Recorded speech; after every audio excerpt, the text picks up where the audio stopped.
عايز تعمل حاجات زي دي؟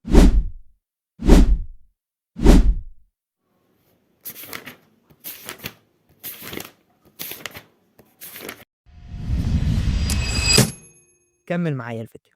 لو انت عايز تعمل مونتاج او تبدأ قناة جديدة وبتدور على حاجات تمنتج بيها فيديوهاتك زي مقاطع صوتية او خلفيات للمونتاج او خلفيات صور مصغرة، وكمان بتدور على برامج مونتاج برو، فانت في الفيديو الصح. النهاردة انا حرفيا جايب لكم كنز.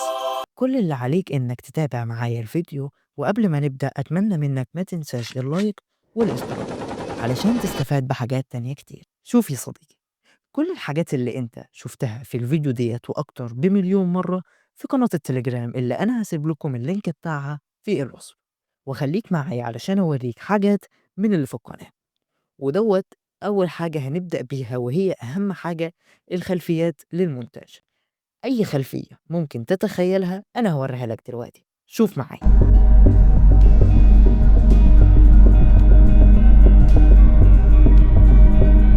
تمام. وبعد لما شفت الخلفيات للمونتاج هندخل على تاني اهم حاجة، خلفيات الصور المصغرة.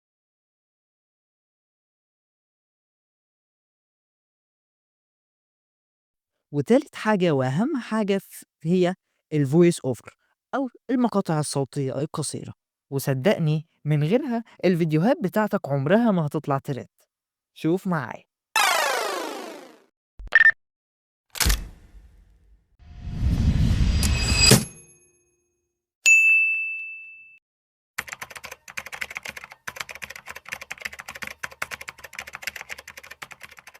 تالت حاجة القناة بتوفّر لك الكلمات المفتاحية لأي فيديو ممكن تتخيلها، وحكاية الكلمات المفتاحية هنتكلم عليها في فيديو تاني. رابع حاجة، أنا والteam بتاعي اللي شغالين في القناة، لو أنت عوزت أي حاجة إحنا بنوفّرها لك.